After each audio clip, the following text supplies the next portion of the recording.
Hello everyone, कैसे हैं आप लोग। उम्मीद करते हैं सब अच्छे हैं। आज हम लोग सीखने वाले हैं वॉशिंग मशीन जो होता है जिसमें कपड़े धुलते हैं उसका फुल वायरिंग डायग्राम। ये डायग्राम देख के आप लोग अगर वायरिंग करना चाह रहे हैं, मतलब कोई भी वॉशिंग मशीन को अगर आप रिपेयर करना चाह रहे हैं या फिर सीखना चाह रहे हैं रिपेयरिंग, तो ये आपको मदद करेगा ये वायरिंग डायग्राम। ठीक है, तो अच्छे से देखिए। तो सबसे पहले हम लोग देखते हैं कि इसमें कौन सा इलेक्ट्रिकल कंपोनेंट लगता है। तो सबसे पहले तो दो मोटर लगता है हम लोगों का। एक होता है वॉश मोटर और एक होता है स्पिन मोटर। ठीक है, वॉश मोटर क्या करता है, जो कि कपड़े को धुलता है, मतलब जो ड्रम पे हम लोग कपड़े देते हैं और वो ड्रम घूमता है, उसको जो मोटर घुमाता है उसको बोला जाता है वॉश मोटर। ठीक है, और एक होता है देखिएगा साइड में जिसमें हम लोग कपड़ा सुखाते हैं, तो वो भी घूमता है, तो उसको घुमाता है स्पिन मोटर। ठीक है, तो नोटिस कीजिएगा वॉश मोटर जो है वो दोनों डायरेक्शन में घूमता है, एक बार बाएं से दाएं की तरफ, एक बार दाएं से बाएं की तरफ, मतलब एक बार एंटी क्लॉकवाइज और एक बार क्लॉकवाइज वो घूमता है। तो अब देखिए जो वॉश ड्रम है इसको दोनों तरफ ऐसे घुमाने के लिए एक स्विच का इस्तेमाल किया जाता है। ठीक है, इसको बोला जाता है टाइमर स्विच या फिर टाइमर भी बोला जाता है। ठीक है, तो बहुत तरीके का टाइमर होता है। किसी में एक एक मतलब स्विच होता है जो कि ऑटोमेटिक होता है। तो मैं यहाँ पे जो पिक्चर में आप लोगों को दिखा रहा हूँ, इसमें देखिए दो टर्मिनल है। ठीक है, मतलब दो स्विच है। इसमें आप क्या मतलब इसमें क्या है ना, एक स्विच है ऑटोमेटिक का कि वो ऑटोमेटिक एक बार मतलब एंटी क्लॉक घूमेगा, एक बार ऑटोमेटिक क्लॉकवाइज घूमेगा, और एक है मैनुअली, मतलब आप मैनुअली उसको सिलेक्ट कर सकते हैं कि कितना देर तक मतलब कैसे घूमेगा।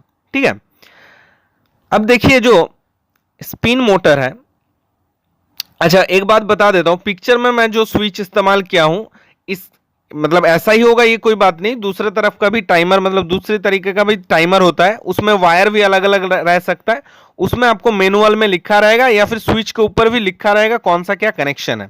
ठीक है, बाद में मैं बता रहा हूं डिटेल में। और अब देखिए जो स्पिन मोटर है, ये स्पिन मोटर को घुमाने के लिए भी एक टाइमर रहता है। ठीक है, जो कि इस तरीके का दिखता है।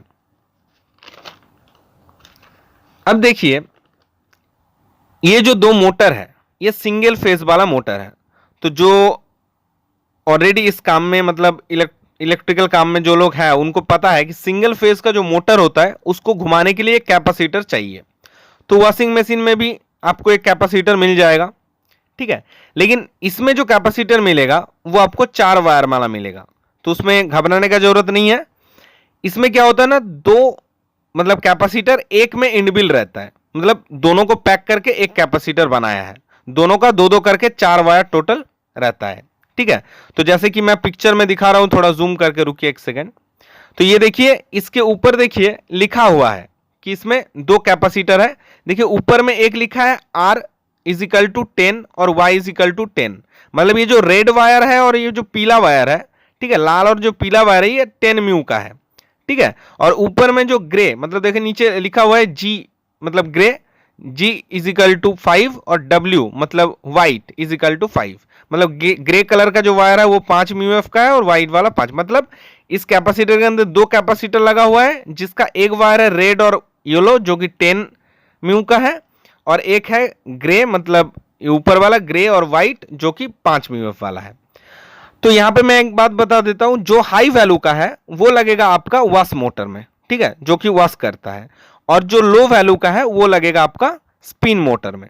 ठीक है, चलिए अब और एक चीज नोटिस कीजिएगा कि जब हम लोग डोर को खोलते हैं तो ऑटोमेटिकली वो बंद हो जाता है, और जैसे ही डोर को लगाते हैं तो ऑटोमेटिकली आप फिर से चालू हो जाता है, जो हम लोगों का स्पिन मोटर होता है। तो ये जो स्पिन मोटर को मतलब जैसे हम लोग ढक्कन खोलते हैं तो बंद हो जाता है, तो इसके लिए एक डोर स्विच लगा होता है जो कि आपको पिक्चर में दिख रहा होगा। ठीक है, और देखिएगा कपड़ा धुलने के बाद एक बीप साउंड करता है, मतलब कंप्लीट आप जब ऑटोमेटिक उसको छोड़ देता है मतलब टाइमर सेट करके, तो कपड़ा मतलब कंप्लीट हो जाने के बाद एक बीप साउंड करता है, मतलब वो टाइम जब खत्म हो जाता है, मान लीजिए आधा घंटा 15 मिनट के लिए आप मतलब धुलना चाह रहे हैं, तो 15 मिनट बाद वो बीप साउंड करने लगता है। तो ये बीप साउंड के लिए एक बजर लगा होता है। ठीक है, तो सारा यहाँ पे इलेक्ट्रॉनिक कंपोनेंट देख लिए। अब चलिए इसका हम लोग कनेक्शन देखते हैं कैसे क्या मतलब होता है। तो सबसे पहले हम लोग कैपेसिटर का कनेक्शन देखते हैं कि कैपेसिटर को कैसे कनेक्ट किया जाता है दो मोटर के साथ। तो जो लोग ऑलरेडी काम करते हैं उन लोगों को पता है, जिसको नहीं पता है तो पिक्चर देख के थोड़ा समझने का कोशिश करो कि मोटर में दो वायर, 4 वायर टोटल रहता है जो मतलब सिंगल फेज वाला मोटर होता है।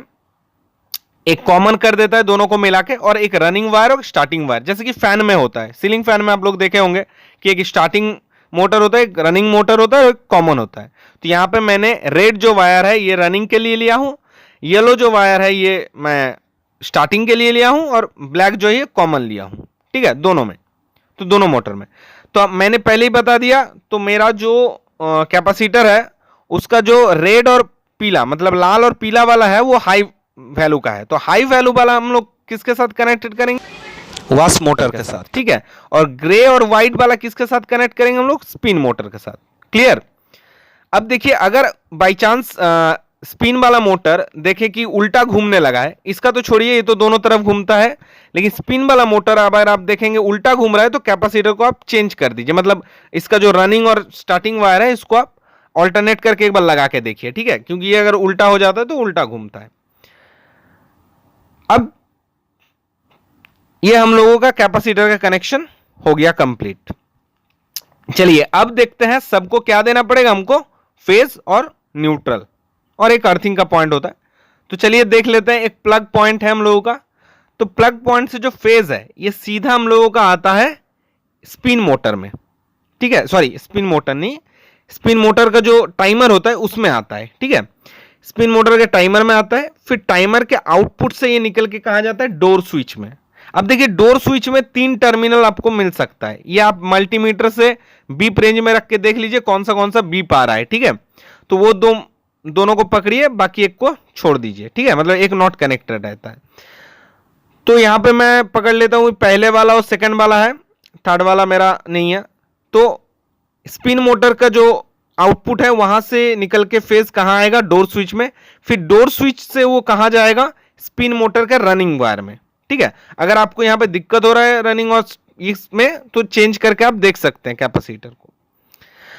तो इसमें आ जाएगा फेज मेरा डायरेक्ट इसमें। तो एक मोटर का तो कनेक्शन हो गया, दूसरा मोटर को भी हमको फेज देना पड़ेगा। तो एक फेज सीधा चला जाएगा कहां पे? हम लोगों का स्विच में, मतलब टाइमर में, वॉश टाइमर में। अब वॉश टाइमर में देखिए यहां पे 4 वायर निकला है। तो एक वायर होता है इसका, मतलब एक वायर होता है इसका इनपुट का, तो एक वायर में ये इनपुट आ जाएगा। दूसरा 2 वायर होता है इसका आउटपुट का। अब 2 आउटपुट किस लिए? क्योंकि अब मैंने पहले ही बताया, ये जो वॉश मोटर होता है ये एक बार एंटी क्लॉक घूमता है, एक बार क्लॉकवाइज घूमता है। तो एक बार ये इस वाले वायर से वोल्टेज निकालेगा, एक बार इस वाले वायर से।